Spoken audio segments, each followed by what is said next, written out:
আসসালামু আলাইকুম। সবাই কেমন আছেন? আশা করি সবাই ভালো আছেন। আজ বিকেলবেলা ছাদের উপরে রয়েছে এখন আমি। ছাদের পরিবেশটা দেখুন, শীতের সময় চলে এসেছে। শীত শীত সেটা কিন্তু কিছুটা বোঝা যাচ্ছে। দেখতে পাচ্ছেন চারিদিকে এই সাইডটা যেমন দেখছেন, কুয়াশা কুয়াশা। দেখুন এই শীতের আমেজটা সব জায়গায় এখন আস্তে আস্তে ছড়িয়ে পড়ছে। এখন চলছে কার্তিক মাস, কিছুদিন পরে অগ্রহায়ণ মাস আসবে, তখন আরও বেশি শীতের আমেজ চারিদিকে ছড়িয়ে পড়বে। তো যেহেতু আমি ছাদের উপরে আসি, দেখতে পাচ্ছেন আমার সাথে আরও একজন আছে, লজ্জা পাচ্ছে ছেলেটি। ছাদের পরে কি আছে আমি কিন্তু আগেও দেখিয়েছি কি কি আছে। দেখতে পাচ্ছেন ড্রাগন গাছ আছে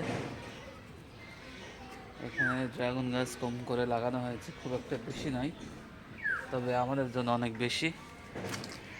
এখানে আপনারা দেখলে পারবেন ছোট ছোট, শাহবাগকে বলা হয় যে এখান থেকে ফুল হয় না কি হয়, যার জন্য কিন্তু ড্রাগন ফল হয়ে থাকে। এটা দেখতে পাচ্ছেন, তো কম বেশি হয়েছে, তবে এইখানে একটু কম হয়েছে, ওইদিকে বেশি হয়েছে। কম হওয়ার কারণটি হচ্ছে এখানে আবার একটি ঝাল গাছ আছে, এই ঝাল গাছটির জন্য কম হয়েছে আর কি। তো আপনারা কিন্তু বাসার ছাদে ড্রাগন গাছ এভাবে লাগাতে পারেন। ভালো ড্রাগন ফলায় যখন হয়, তো লাগাতে পারেন আপনারা। ওকে, দেখতে পাচ্ছেন ছাদের পরিবেশটা সুন্দর করার জন্য ওখানে ফুল গাছ লাগানো হয়েছে। ছাদের ওপর ফুল থাকলে কিন্তু খুবই সুন্দর লাগে। তাছাড়া এখানে আপনারা দেখতে পাচ্ছেন এখানে আরও বেশ কিছু গাছ আছে, ফুল গাছ দেখতে পাচ্ছেন এখানে। তো এইভাবে কিন্তু ছাদের পরিবেশটা সুন্দর করা হয়েছে।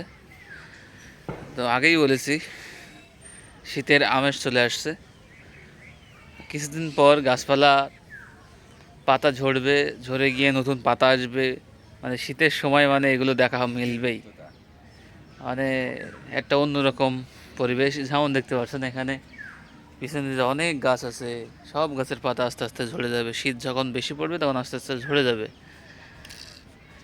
তারপরে আবার গাছে নতুন পাতা ছড়বে।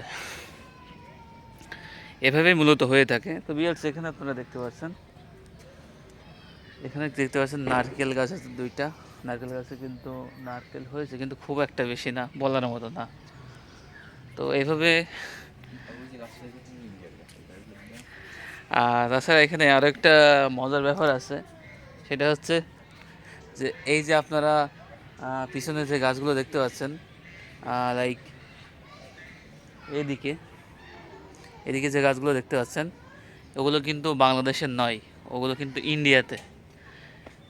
এখান থেকে এই যে তো ওই যে টিনের যে বাড়িটা দেখা যাচ্ছে না, ওটা কিন্তু ইন্ডিয়া, ওটা কিন্তু বাংলাদেশ না। হয়তো দেখে মনে করবেন যে বাংলাদেশে, বা এখান থেকে এমন একটা পরিস্থিতি যে আপনি চাইলে বুঝতে পারবেন না যে ওটা ইন্ডিয়া।